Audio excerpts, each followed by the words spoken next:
Hi, everyone. It's a pleasure to be here for today's In Conversation with Pene Pati. My name is Elena Park, and I had the delight to work with Molly McBride to direct this episode of In Song, which is our second in the series from San Francisco Opera. The first one was Janae Bridges, which we launched in March. And we are delighted to share a little bit of New Zealand with you. Molly and I did this via Zoom, in the way that people do everything via Zoom. And we worked with a great team on the ground there, headed by Neve Perrin and our DP, Timothy Flower. So without further ado, just want to welcome Pene Pati from California. Hi. Hey there, how are you? I'm very well, how are you? I'm well, I'm glad that your phone is blowing up since the episode just posted. I think I'm a bit shocked as well. Wow. I think it's a lot of people at home, a lot don't actually know what I really do. They know that I'm an opera singer, but to see San Francisco Opera put on something that really showcases why I'm doing what I'm doing, I think they truly in love with that. That's great. Well, I know that you have also Le Mio, and people know you from pop songs and other kinds of music and a radio show. So this is your kind of opera guys. Although in this episode, we really take a look at a deep dive into your family and the music that's informed you growing up. Yeah, I'm interested to see. Oh no, I was nervous in the beginning. I remember telling you. I remember saying, "Oh, I don't know how people will perceive why I'm doing opera, or how would they feel if I tell them, you know what, I only knew opera 10 years ago." Whereas most people are brought up through opera, But at the same time, I thought, actually, I'm sure there are a lot of people in my position who would want to know or feel the same way as I do. So it's a great way. I love that SF Opera is doing an in song about individual singers. Yeah, me too. And Matthew Schilbach, who'll be joining us later, and Greg Henkel have just picked the most extraordinary individuals and artists to feature in the series. So I feel very lucky. Let's just start with a little clip so we can Go ahead. Of your parents and you're coming up with music. Yep. Dad set up the Von Trapp family when we were younger at the retirement home that he was general manager at. I will never forget those days. Every Friday from 5 p.m. to 9 p.m. we would go and have rehearsal and sing at this retirement home. Oh man, those are some memories. You know what? I did that for a long, long time. I did that from when I was about 5 or so years old, right through to when I was about 20. So it was, I didn't even know what a Friday evening was, because that to me was singing at this retirement home. And it was painful at the time, because I just thought, as a young kid, you want to be out there playing sport or something. And I thought, this is horrible. Why am I here singing? Then right towards the end of it, I thought, as we knew it was coming to an end because the retirement home closed, I knew then why I was doing it, because I felt like the people there were always looking forward to Fridays to see us sing. And I really do miss it. Now that I think of it, I really do miss it. I know now why my dad did it. You said that you would sing, for hours and hours. You must have had so many songs that your family had under its belt. We did. We had this really thick songbook that had hymns, and it had all these songs like Tom Jones songs or anything you could find. That's why right now I'll probably be the karaoke master on old school songs. But it was this huge book, and we would stand because he didn't want us to sit and sing in case we fell off to sleep. So we would stand there for 4 hours singing, and then for Christmases, birthdays, we would dance as well. So it was actually, now I think of it, wow, holy moly, that's a long time. You said that you would also do Samoan songs and Maori songs in your sets, right? We would do the whole lot. So I know so many Maori songs, Tongan songs, Fijian songs, pretty much all of the Pacific songs you can think of, because it was just full of Pacific people. And they, of course, would request, do you know this Cook Island song? Do you know this Niuean song? And so obviously my dad would research and say, now you got to learn this new song. It's like, oh man. So yeah, it was, I know, a flurry of songs. Well, since you grew up with music, I mean, one of the things you told me was that since everyone was always singing, you didn't even think of it as a talent because it was just natural for you all to be doing that. No, because we're doing it so often, I honestly thought it wasn't anything special. And because it's so embedded in me, and so my DNA, you go to church, they're singing. You go hang out with your friends, we're singing. You go to a friend's house, you're singing. It was just a cultural thing. So when someone said, hey, you've seriously got a talent at singing, you should pursue it as a job or as a career, I thought, that is the worst suggestion ever. It's like, that's like telling me go get a degree in walking. Like, it's everyone's doing it. What do you mean? How am I supposed to shine if everyone else is singing? And it wasn't until I was at university where I thought, oh, wait, hold on. I might just have something here.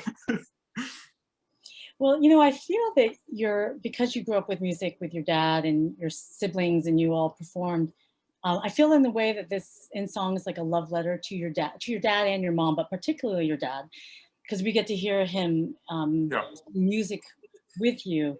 Tell me about your dad. I mean, it seems like he's an incredibly hard worker and he's always playing music.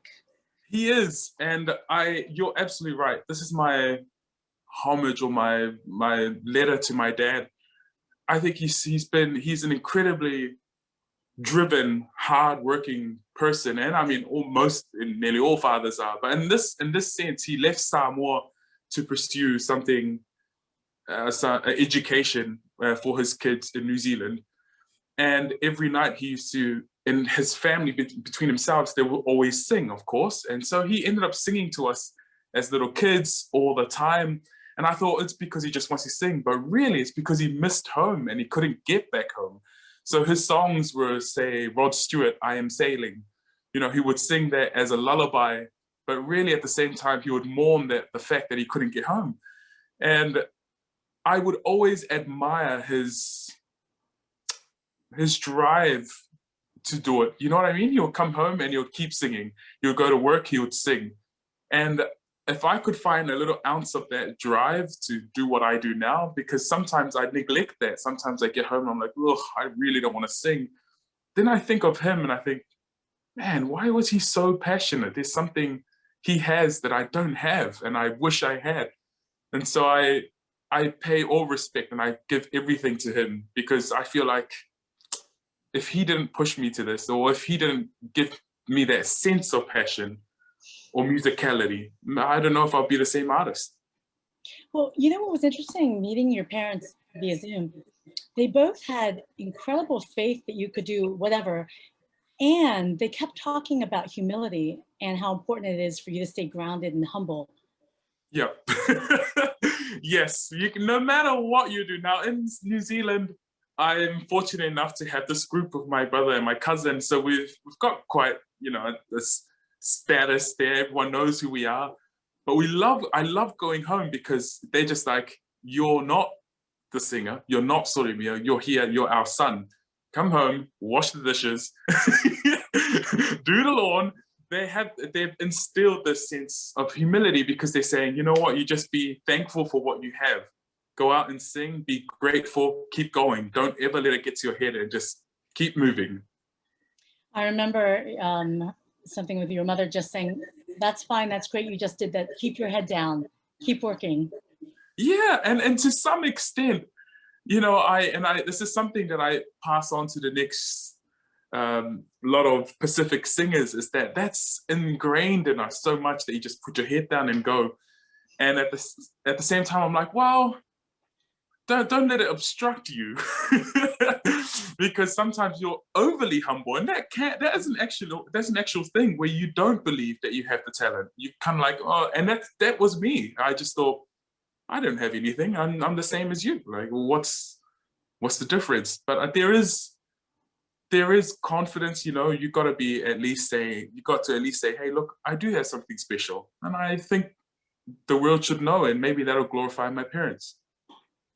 Well, I would say that humility is not the word that usually comes to mind when you think of operatic tenors. So that's probably why, that's the thing, Eleanor. That's probably why I stand out a little bit more.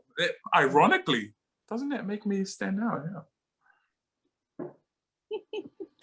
You know, one of the things that I learned talking to you was how for Samoans, New Zealand is the land of opportunity. You know, my parents came from Korea and came here, so the United States was always the land of opportunity. But can you talk about the place that New Zealand kind of occupies for Samoans who are looking for opportunities for their kids?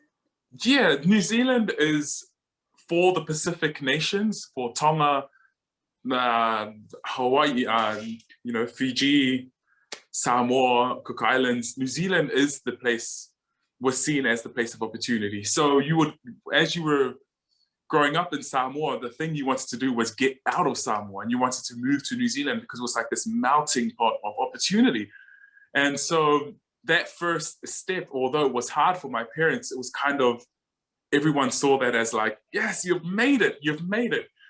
And so for me, how I would translate that for me leaving New Zealand, I always thought to myself, oh man, it's so hard to leave New Zealand, but I feel like I'm doing exactly what my parents did when they were young. I would leave New Zealand to America, to the world, to Europe for opportunity. And it was always, you always left New Zealand to send something back to Samoa. That was the idea. You would always, and so I feel like going out to the world, I don't know what I'm sending back to my parents other than the fact that, Mom and Dad, I hope you're proud or something. I guess it's the name that I carry. For those who don't know, I'm Pene Jr. It's named after my father, but I changed it to Pene so that all the posters will have his name and not, it doesn't need my name. And you send those posters back to him? I do, so that he can have a look at it and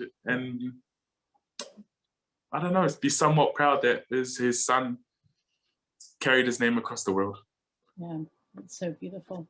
Well, let's see another clip. We're just giving the audience a little taste of the full feature, or everyone should watch the whole thing. Yes. But let's take another look at the clip.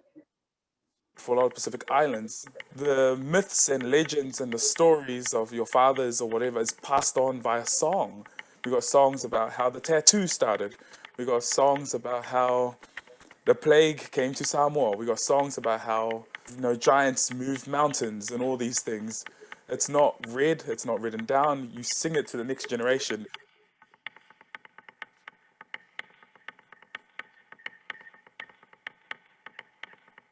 La ulupe uale le le le ileva ma atalo fae la upele uale ilo.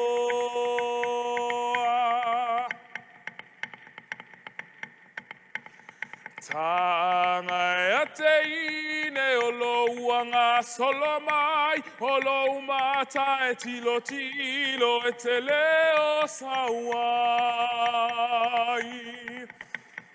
Wato ululu mai ole saumai hermonie. Wato ulule alofa ilunga okipeona.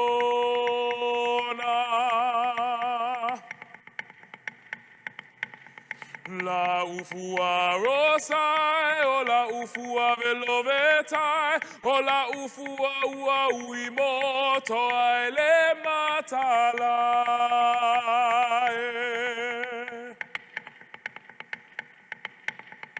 Oi, oi, oi, le nei malaya, o le otifa afua se ile la lo langi. Wato ululu mai, ole sau mai eremonie. Wato ulule alofa, ilunga okipeona. Wato ululu mai, ole sau mai eremonie. Wato ulule alofa, ilunga okipeona.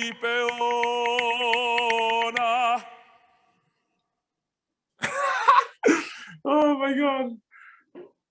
Jeez, that's really something. I love that song so much. It really gets, it's a earworm in the most wonderful way. I have to It go back is. to the video and play it over and over again. Yes. Oh man, it's such a special song to me. I think everywhere I've been, I've sung that song. I don't know why I sing it all the time, but it's maybe because I must have heard it so many times as a kid from my dad that it's just stuck in my head. Just like you said. Yeah. Well, I know one of the things you said eventually you hope is that somehow people will know more of the songs from your culture so that they too, even if they're not from Samoa, will be able to share music. Yeah, it's been my goal. I think when I initially set out to pursue opera or singing or taking it out to the world, I just thought, like how we discussed before, that opera or the act of storytelling by a song is my culture, is the Pacific culture. And so we have these songs that are really designed this way.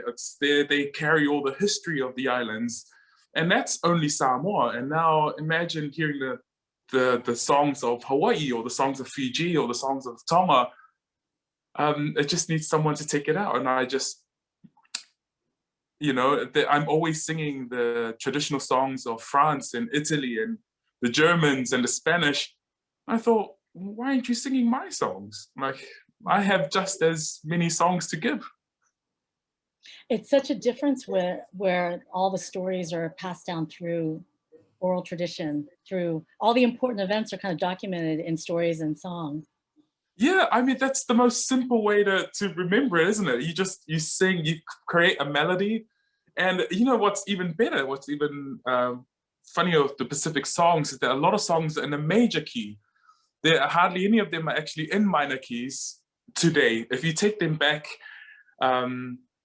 if you take these songs and rewrite them in a minor key, you actually get true sounds. The reason for this is so that nothing was sad, everything was happy. So even there's a song about the plague that hit Samoa, or a song about the shooting of our prime minister, which caused the independence of Samoa. These are all in a major key, and you'll dance, and because people say, why should we remember it in a sad way? That we should remember it in a happy way. Like, this is what created us now, and we should be happy about it.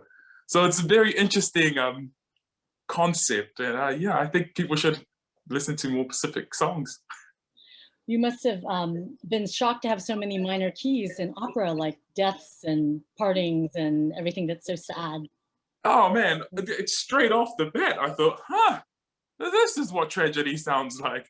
And then, then in the last Solo Meal tour we did about a month and a half ago, I took two songs that depict sadness in our past, in Samoan past, and I sang these on the tour, but in a minor key.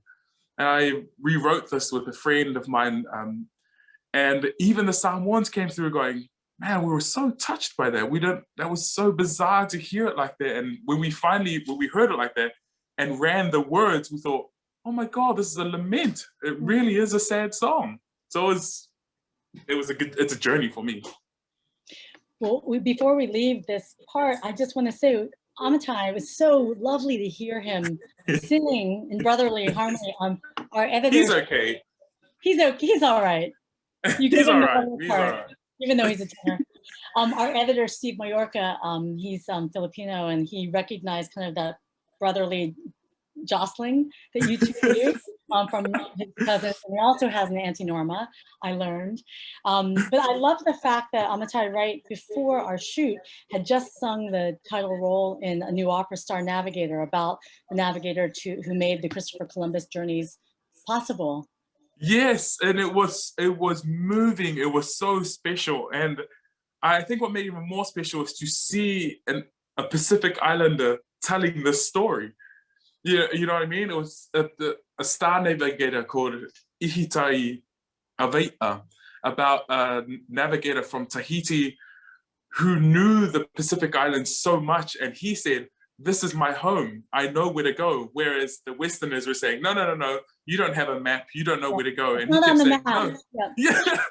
And so the whole thing was him trying to say, no, we shouldn't go this way. And it eventually leads him to his death. And he keeps saying, why did you take me this way? And I told you, this is my land. The Pacific Ocean is my home.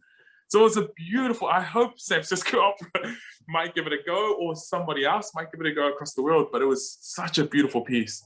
Mm. Well, I want to say that someone commented that on Fridays, your gigs were longer than most operas, by the way. That was Heather I Young. know. Yeah. Now I can barely sit through a 4-hour opera. Oh, jeez. Oh, man. And there were no intervals at that time, too. There were 4 hours of constant standing. Well, you must have had bathroom breaks at least. If you were lucky, you had to stagger, you know, or else you would, Right. or else you would lose a harmony. Yeah. You were like, you go now, and I'll take over your harmony. Oh, my God. All right. Well, we have another clip we want to share with our audience. So if we can see that. Cool. I had won a competition in Australia that allowed me to study in Cardiff. When you go overseas, you start chasing these dreams that not many people have laid claim to it. You know, Jonathan Lemalu, Dame Kiri Kanoa, Simon O'Neill. Very, very few. You can count them on your hand. And I got to the class and I was the only island boy. Everyone else, you know, all European kids. I felt like I was instantly judged. The Adler program in San Francisco truly solidified my reasons to keep singing. Before that, I was chasing it because I wanted to prove people wrong. When I got to Adler, I don't know, it clicked. Something in my head told me, you can stop trying to prove everybody wrong. A lot of Samoan kids, Polynesian kids, brown kids come up saying, thank you so much. You know, I now have reason to chase what I really want to do without being mocked. I think my biggest motivator was knowing that I need to be the guy that shields the next lot of singers. If it takes getting slammed by everybody, at least it clears the path for the next lot of Pacific singers who want to chase the dream. So you were discouraged at many turns from thinking you could pursue singing as a career. Yeah, because it wasn't, opera is just not a thing that a Pacific boy would take on. And it was more, and now I think of it, maybe it was a real, you know, like a reality check. It could have been. It came across quite hard and it did hurt a lot of times when people said, this is not for you, you should stop, what are you doing? And I've still got all those emails to prove it, but you can either turn away from it or you take it on board and you try to prove them wrong. And I know a part of me was like, no, I gotten this far, I got to keep going. I was fascinated to hear that somebody who told you not to think you could do this was actually a mentor. Can you tell me about that experience? Yes, it was a mentor from Auckland University. He sent me an email and said, you know, she'll come home. And it was quite harsh the way it was written, but at the same, I look back at it and even so, even receiving this email, I still had immense respect for him. He's incredibly talented, and I still contact him and I say, hey, maybe in an alternate universe, maybe if he hadn't have said it, I wouldn't have been as driven. I don't know. It's, again, it might have been hard to hear at the time, but maybe it was just what I needed. He told you to come home when you were where, in Cardiff studying? I was in Cardiff at this time, and I was studying with Dennis O'Neill, and it was funny because I didn't even know I would get to Cardiff. I had to win this competition. I couldn't afford it.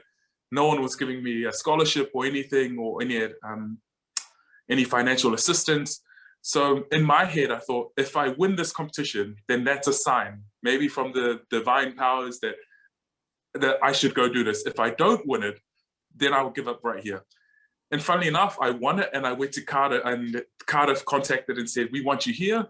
And even then, I didn't believe it. I emailed Dennis and I said, Dennis, I think you got the wrong person. And he goes, no, I think, isn't this Pene? And I said, well, yes, it is Pene, but I think you got the wrong tenor. I think you're thinking of the other tenor in the other competition. Oh, man. So I left New Zealand. I packed up everything and I went and did my master's. And you mentioned some of the singers, Pacific Island singers who have made it, Dame Kiri Kanoa, Jonathan Lemalu, Simon O'Neill. And Dame Kiri Kanoa, she encouraged you early on. Yes, she did. She was there right from the very beginning. Like even before, maybe it was my first year of university. My first year of university, 2007, 2008. That was the first time I knew of opera. And she took me under her wing and she said, hey, look, I can hear a talent here. I can hear you singing. And she guided most of the way. She was there the entire time, and she's got very rough, tough rules, you know. She's like, you got to put the career first, nothing else. And we did have a little fallout. But 2 years ago, I went and sang for a concert of hers, and we sat down together, and she said, you know, we may have had a rough time in the last few years, but I want you to know that I'm incredibly proud of what you've achieved. And that, I think that really changed me. Because someone that you look up to for so long, and you're just seeking approval, who's been incredible at the game, at the opera game, and to finally turn around and give and acknowledge what you're doing really was icing on the cake. And I mean, it was because she felt you were putting family before your own career. That's the root she of did. She it. did. Actually, you did at that moment. She did, yes. And she's too generous. She's right. At that time, I was trying to raise funds to get my brother and my then girlfriend at the time. We're trying to get to, all four of us were trying to get back to Cardiff, and I put them first, and I managed to raise money for them, and I sent them off, and I stayed home. And she goes, why are you still home? And I said, well, I've had the opportunity. I've done a year already. I can stay home and look for more funds, let them go and get started. And she was like, no, you should have been here. You should put yourself first. You've got to move. I said, wow, that's not me. That's not my values. I need to put, family always comes first. I mean, well, you got to value the family. You got to move together as a unit. And right now, it's all four of us are somewhat successful. Yeah, so it was, yeah. So we managed to get through that. Man, that was a tough time.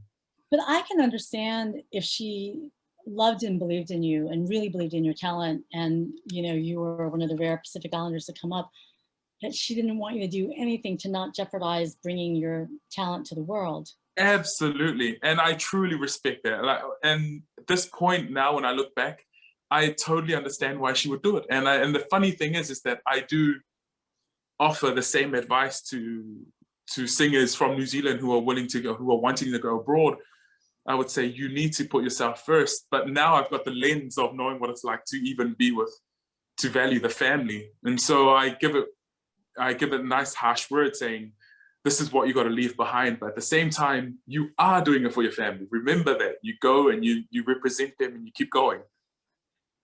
You know, you were saying before how you relied on competitions to launch your career. And I know Yep. my wife, Edris, who we're going to get to do an song with later in the summer, also launched her career through winning competitions and was able to convince her family that she could make a go of it. It's amazing the support that you need to have and the things that will launch you.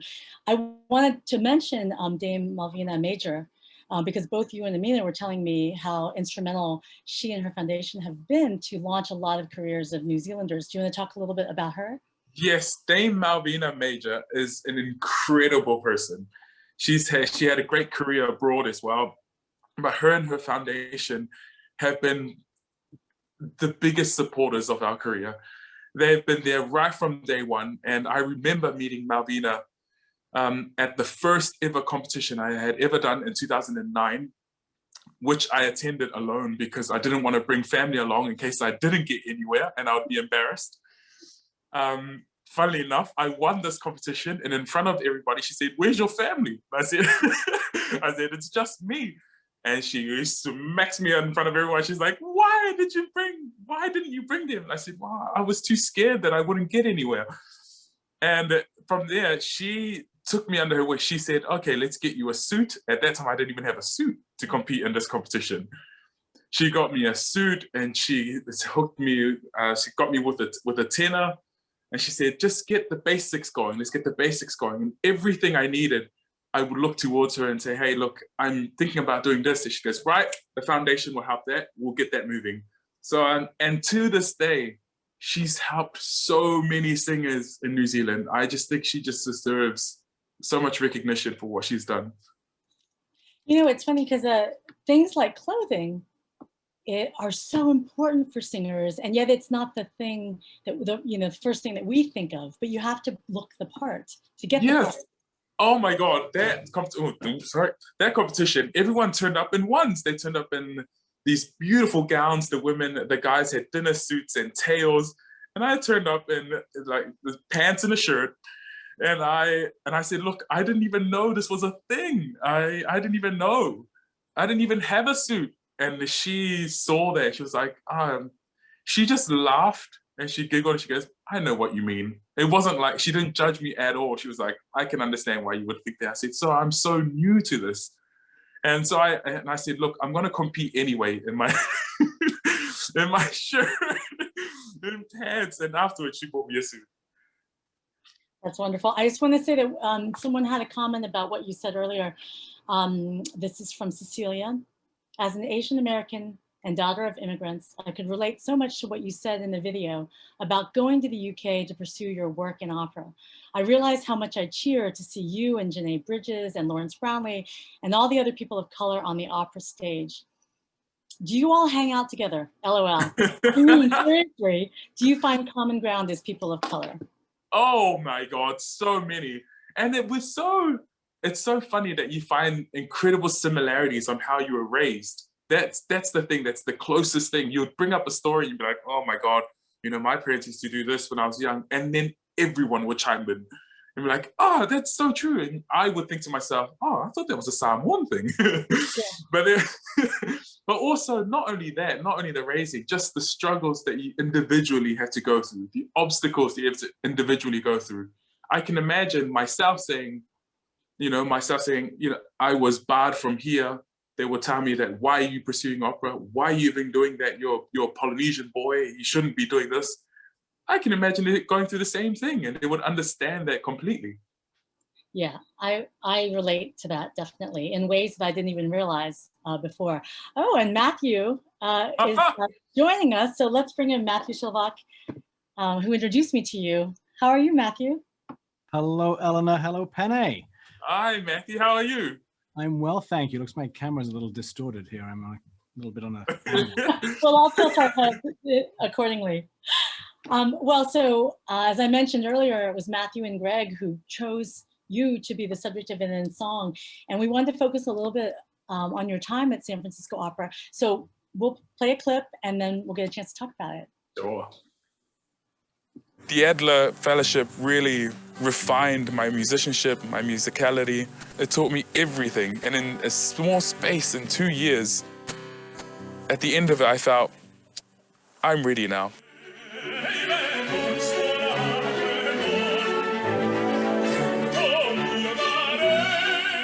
So to get out there and be on this A-level house with your brother and your wife is pretty special.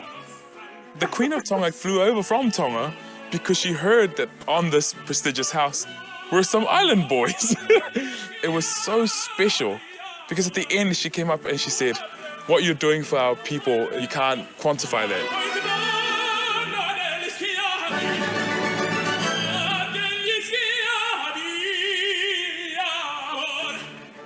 Wow. Pene, why did you have your hands over your face? Because it's so weird to watch. You don't see it watch videos of yourself? Is that what you're telling us? Yeah, no, I just think that was a time. I look at that, I'm like, damn, that really. Can you believe that was almost 4 years ago? Holy moly, Matthew! What? 4 years ago, and I still look the same. Ever more handsome, Pene. Well, Matthew, can you tell us of like the early days of you watching Pene and your first impressions of him as an artist and a person?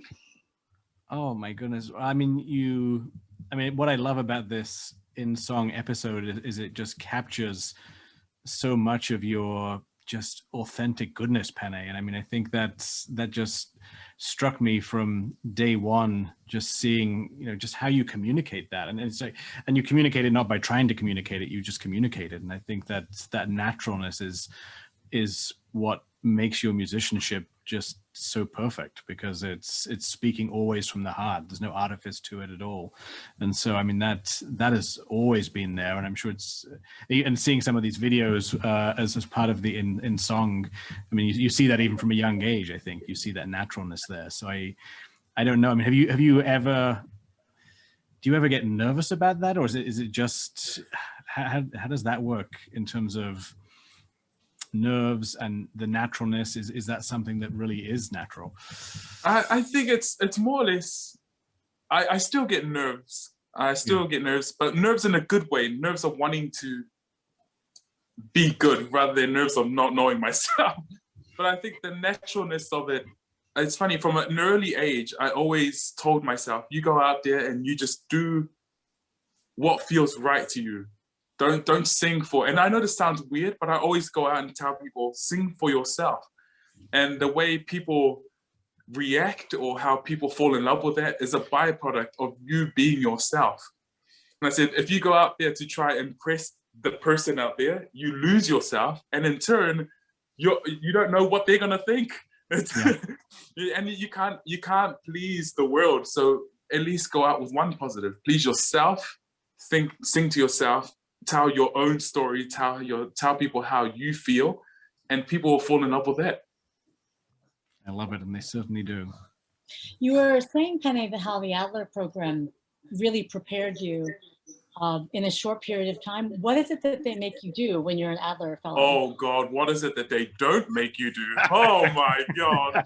I tell you what, when I first, going right back to even Merila, I remember coming into Merila, listening to all the 20-something singers who were trying to get into becoming an Adler. And then I called my brother and I called Amina and I said, I'm not in the right place. I said, these guys are good. So I'm being outclassed right from, and I was this close to approaching Sherry and saying, Sherry, maybe you should let me go, and I'll come back in 2 years' time or so. I was very close to it because I thought, oh man, I'm just not up to par with everybody. Wow. Then I became an Adler, and at that time, wait a second. What did Sherry Greenewald, who used to run the Opera Center, say to you to make you stay? She was like, you got to be ridiculous if you think you can't. If you can't hold glass with everybody. And I said, no, I honestly, truly feel this. I feel like I'm just not on the same level. Everyone is so refined, and I'm just a random singer who thought he had the skill to stand shoulder to shoulder with these singers. And so she convinced me to stay. Her and my teacher, Cesar Yor, convinced me and said, just give it a go. Just do the best you can and see where it goes. And I thought, okay, then. That's enough. I'll give it a go. And then I became an Adler. Yeah, then you became an Adler. That's what I love about training programs in general, and I think, you know, the ones in San Francisco in particular, is that they give an artist the space to become the singer that they want to be, and their places. I mean, the work is difficult, and you know, we do expect a lot of singers, as Pene said, but it's also a place of great safety and security where you can try things out, and you know, you can be in a place where you're not being judged like you are on the stage. And so I think that's the great thing about these programs, are they let people find themselves. Yeah, absolutely. Oh, the Adler was such a great experience. Oh my God, especially in the second year, when I was fortunate enough to sing the Duke in the Rigoletto. There was so much there for me to learn. I learned so much, obviously, in the 2 years, but there was the clash of cultural humility versus people, you know, everyone said, you got to get out there and tell them what you want. I said, I don't know how to do that. And to me, I would always just nod my head and say, yep, and just do what I'm told, because that's how I was brought up and culturally instilled to just do the work. And so trying to navigate my way through this, and by the time I came out of it, I thought, man, I've learned so many skills on how to be polite, how to get across what you want to do, how to communicate, or how to even handle stress. If you're completely stressed, how do let that all go and get out there and just sing. Just let it be and let the world go. And it's the Adler. I will always be grateful to the Adler Fellowship. But Matthew, why did you feel that Pene was ready to take on such a punishing role on the main stage? Like the Yes, Duke of, Matthew. yes, why? We Why? wanted to hear it. Why? We did not want to let that opportunity go. My goodness. I mean, it is rare. I mean, it's not the case that Adlers don't sing main roles, but oftentimes it's because they're in a cover assignment and they get put on at the last moment. This was one of those much rarer examples where it's there from the beginning. And we were just thrilled to be able to do that. And again, that role needs so much exuberance, so much joie de vivre, so much lyricism. And we felt it was there with you, Pene, and ready to share with the public. And I'm thrilled that we did that. And we were sad that last year we didn't get to bring that back, because last September we were supposed to have That's you right. back for the Duke again, 3 years later, and it would have been wonderful to reconnect with you in that role and to see how you have changed in that role over those 3 years. Well, I just have to say that Elizabeth has asked, when will we see Pene on stage at San Francisco Opera again? Well, as soon as we can, I hope. I'll take a photo on stage, and that's all you need. But I don't know if you talked about the Romeo yet either, but again, no, please, because that followed, and that I've heard so many amazing things about that. Right, but I mean, opening of the season in 2019, and Pene was doing the last few performances and also covering all the role as well. But you were scheduled to sing some of it, Pene, and we had to make a change at the last minute. And on very short notice, you were opening the season in this huge role, and just did so with complete professionalism, and again just energy and lyricism. And oh my God, that high C at the end of Act 3. I mean, you set a standard in this house for, I mean, what was it, 18 seconds? It was close to, I think it was 18, and it got bigger every night. And it's, what's funny? I always think, and I have a laugh about this, and I said, I should have saved that for the last night. That way I don't have to do it at every show. You opening with that, you end up doing that every show. There were people in the house with stopwatches, like timing that high C and like seeing how long it was going to go every night. But extraordinary. But Pene, were there nights where you're like, I'm not feeling it today. I'm not going to do it. Oh God, I got to do it. There were many nights actually that I was feeling that, but at the same time, another thing that was overriding it in my head, I was thinking, you've trained so hard for this in the last few years, in the last 10 years. You got to trust your instrument. You know what you're doing. It's your mind telling yourself, oh, I'm not ready for this. So every night I would literally just get out there and be like, I've been here several times. Here it goes again. Go for it. I think the biggest reason why we stop ourselves is because we just get in our own heads and we just say, oh, I can't do this. But I honestly think I've done 2 years of training. I've done 10 years of studying. I've done, it's like amount to what? To a moment like that, where you just get out there, trust it, and do it. Before we move on too much, I know the Queen of Tonga moment was a great moment for you, Pene, but also for Matthew. So, and I love that Quinn Kelsey, who's from Hawaii, was also part of that cast. Can you just take us back to that moment? Oh man, I loved it. And Quinn was incredible from the start. Right from the beginning, he comes over, gives me a hug, and we do a hongi, which is a Maori nose touch. And he's like, you understand me right off the bat. And it was easy because in our moments together on stage, we didn't really need to tell each other what we wanted. It was kind of like, you know exactly what, and the voices melded so well together. Oh, it was magic. I'd love singing with Quinn. And tell us about the Queen of Tonga, both of you. Pene, you go first.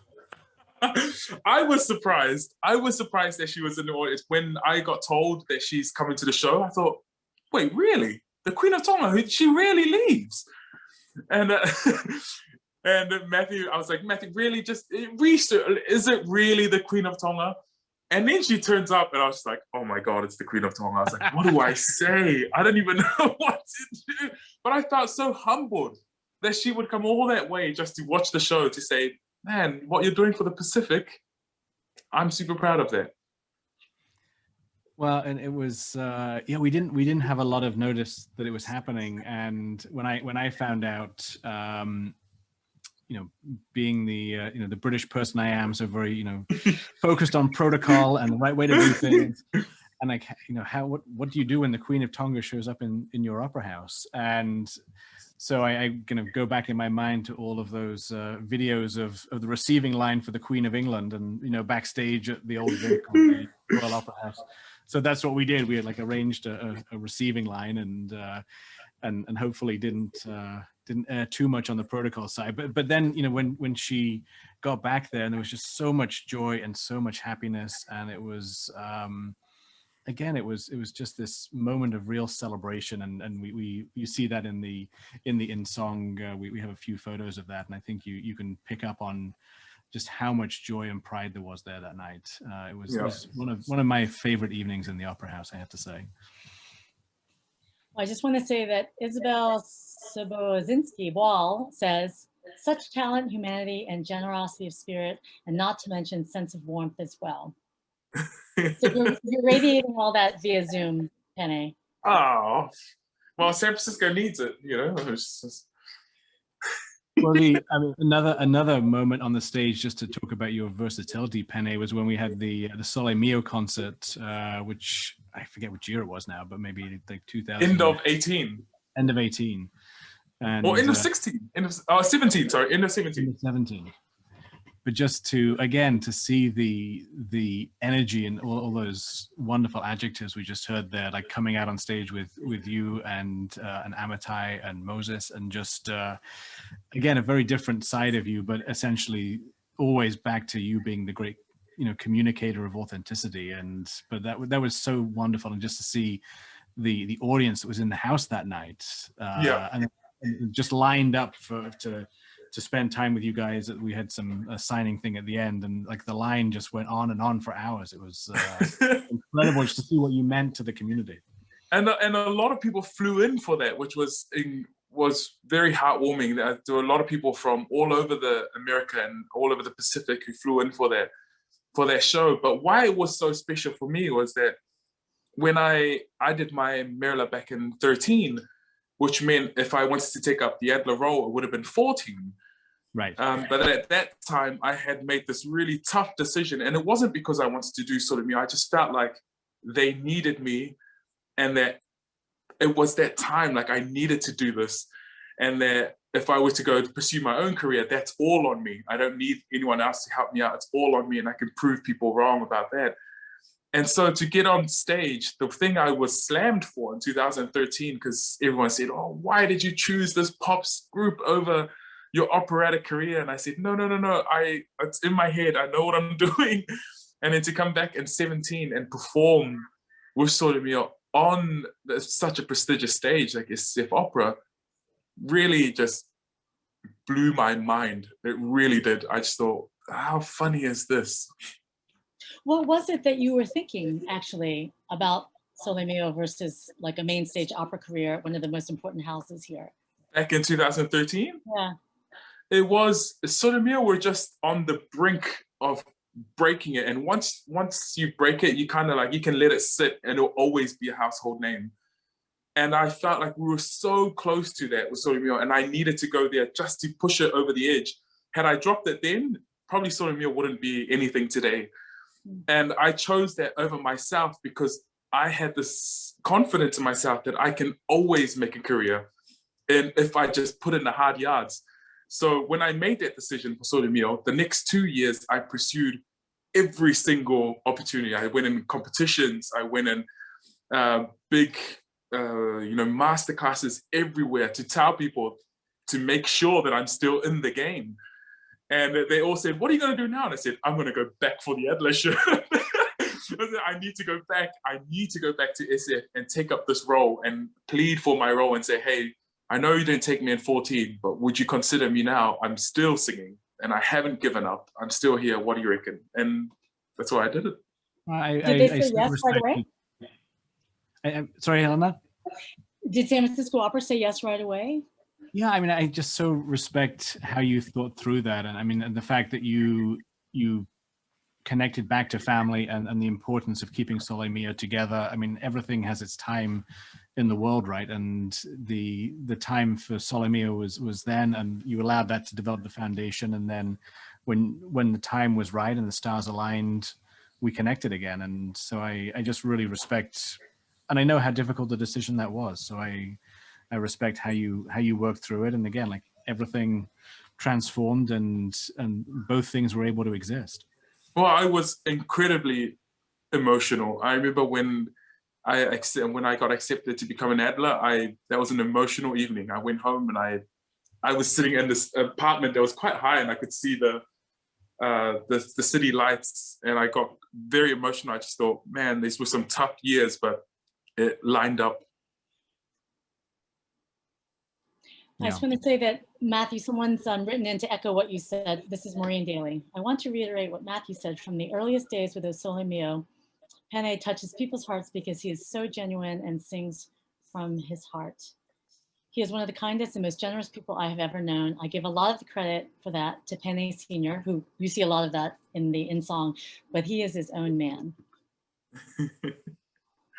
No, that was one of the real privileges of seeing this in song coming together, was just to see you with your family, Pene, and just to see that generosity. And we've met them out here in San Francisco, but to see you making music together and to being together with them, and you just see how deep that is in your DNA. And it's just beautiful the way that you're honoring your family every time you get on that stage. It's amazing.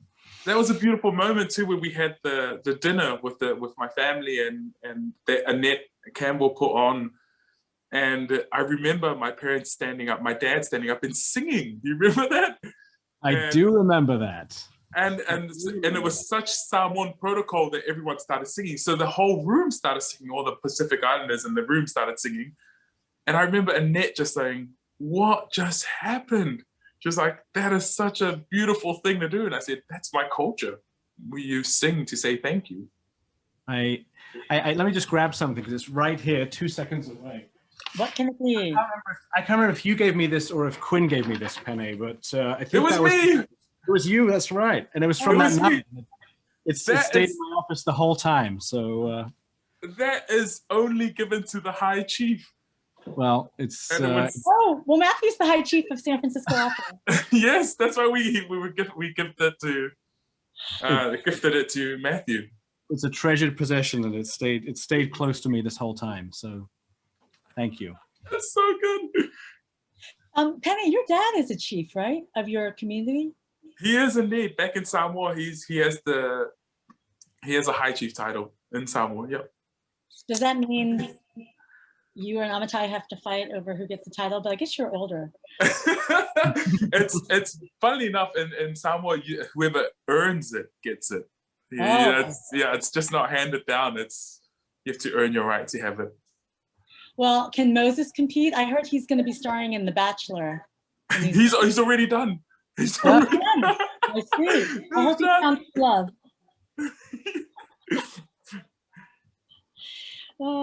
Well, I know Matthew has to leave shortly. I don't know if you're able to hang out longer, Matthew. No, I'm afraid. I know, duty calls. That the High Chief has to do many things. Yes, that's the role of the High Chief. Well, I want to thank you both just for bringing this to life, and Pene, to be able to tell your story is such a privilege. And Eleanor, thank you for telling it with such compassion, and I can't wait for everyone to see it if you've not seen it yet. It's an extraordinary, I think you've opened the door into your soul, Pene, and allowed us to be a part of that. So thank you for letting us take that journey with you.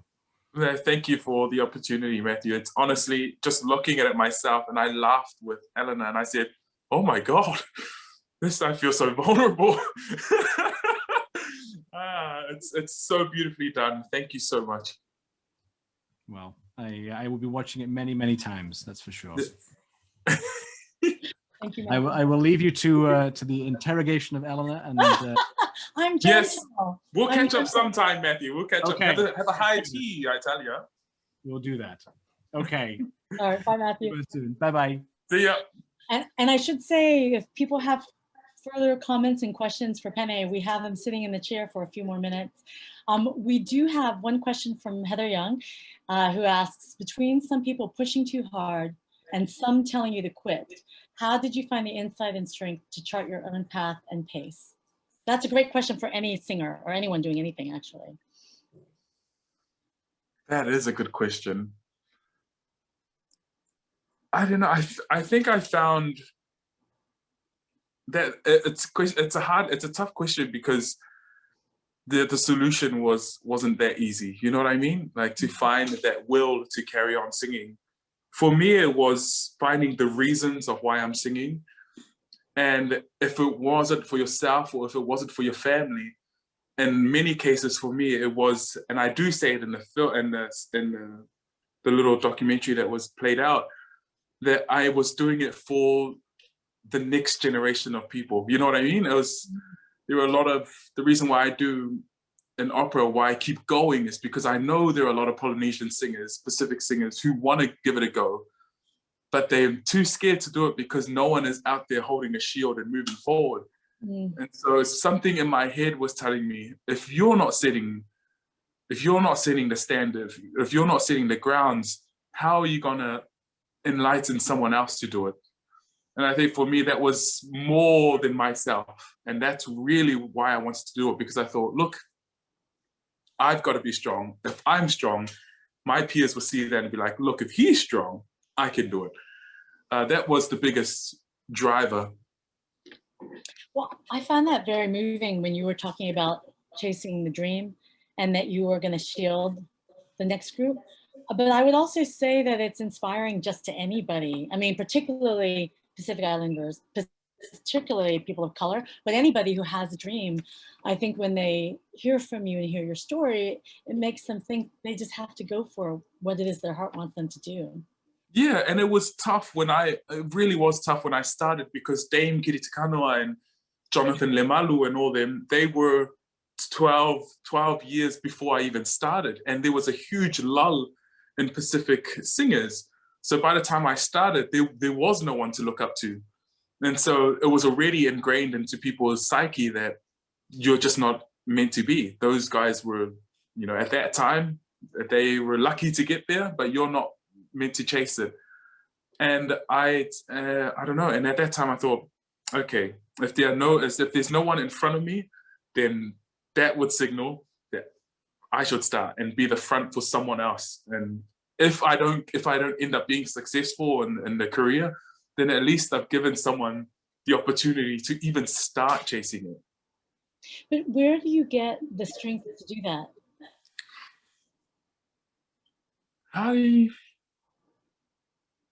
That's a good question. I don't know how I got the resilience. Maybe it was something already instilled from my dad. If I really take it right back, maybe it was from him, because even though he had nothing, or even though he didn't have the opportunities in Samoa, he still managed to get beyond Samoa and get to New Zealand and still support the family. Maybe that was just something that was always embedded in my mind and I never knew. That sense of resilience, that sense of strength, you know, and persistence. Or maybe I'm just stubborn. I don't know. There's a part of it that I don't know, I kept going. Do you find that a lot of people come to you and ask you for advice for their own struggles or achieving their own dreams? Yes, and there've been many people, and I was fortunate over the last year, of course, by way of the pandemic, I managed to go home and do so many masterclasses. And the most common thing I got were Pacific kids coming up saying, I really want to do this, but my parents don't want me to do it. Mm-hmm. 2, they don't understand why I want to do it. 3, I don't have the money for it.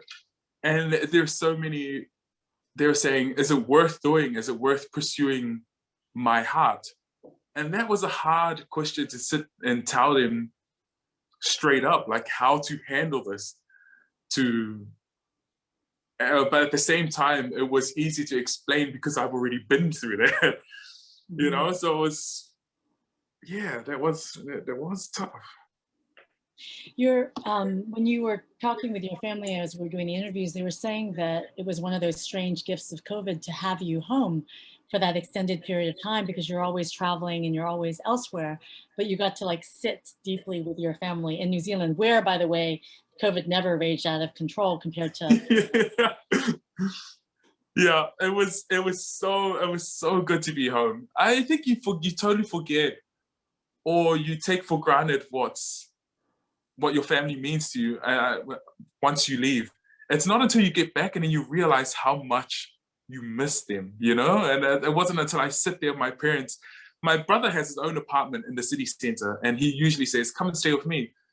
But most of the time I want to go stay at home, because they said, look, I will see you, my bro, everywhere around the world. But my parents, not so much. And so I was like, let me cherish these moments that I've got and tell them, hey, look, you've raised your son to go out there and chase his dream. I hope you are proud of that. Well, did you ever imagine when you were on your rugby team that you were going to be on the world's great stages? And that's actually just an excuse, because we didn't have time to include your rugby anthem, even though you sang a little bit for us. So do you remember it offhand? Yes, it was so funny. Yes, I love playing rugby. I still love playing rugby. If any opportunity I can take, I will take it. But our school, obviously, you weren't allowed to play rugby unless you sang in the choir. And one of the choir songs that we had to learn, I don't know why, it was so simple, called Morningtown Glory. Train whistle blowing out along the way, all bound for Morningtown, many miles away. And we would stand there and line up. And it wasn't even the school song, it was just a choir song. And we would stand on the field and we would break out in harmony singing this Train Whistle Blowing, and then go out there and smack them at rugby. Do you think it's on them? They're probably like, oh, their voices are really sweet. They're not going to be a terror on the field. Yeah, they just thought, look, who are these sweet boys? And then we just run rampant over them. But hey, it instilled a great culture. We're trying to break down the stereotypes between being a choir boy and a rugby boy. And funnily enough, the choir just ended up being filled with all these rugby boys who loved to sing, but they didn't want to tell people, because they were like, oh, I didn't want to be judged, you know, I wanted to, so that's why we didn't play rugby. It's like, well, now you can sing. And they're like, cool. Well, you know, we heard Lualupe. Did I say it right? Laulupe? Yep. Laulupe, yep. Laulupe. My Samoan is not what it should be. It's pretty good. I'm working on it. It went from 0 to like 10 words with you. But you chose to sing the song by Paulo Tosti. Can you talk about that choice and also playing it on the ukulele? Yes. In our talk, so everyone has to go, because it ends this beautiful piece about Pene. Yes, and the reason why I added that, the Tosti songs I connect with so much, because they're traditional songs that have just been classicalized, if that's the word. And so I went and delved into the history of these Tosti songs, and then I found some of these songs where a guy was just playing the guitar. And someone told me, actually, that's how it's supposed to be sung. They just made it into these classical versions so that it can be recorded and stuff. And so I took this Tosti song and I wanted to mesh it together with a Pacific style of singing. In fact, in Laulupe, I sing it in a Pacific way, in a sense that it's not really operatic, it's full-blown bouting kind of singing. And so I took Tosti and I thought, what's the best way to make it Pacific? Put on guitar, put on ukulele, and sing it how I thought maybe Tosti really wanted it before they put it into classical music. It's such a delight. A colleague at San Francisco Opera, Jeff McMillan, he said that he loved hearing your gorgeous low notes and also no showboating. It was just pure music making. Yes, because in that really just becomes just the story, isn't it? It's not trying to show off the voice or what it can do. It's more like, here's a melody, and the idea is that people walk away just feeling good, or they just remember the melody. They're just like, oh, all I can hear in my head is and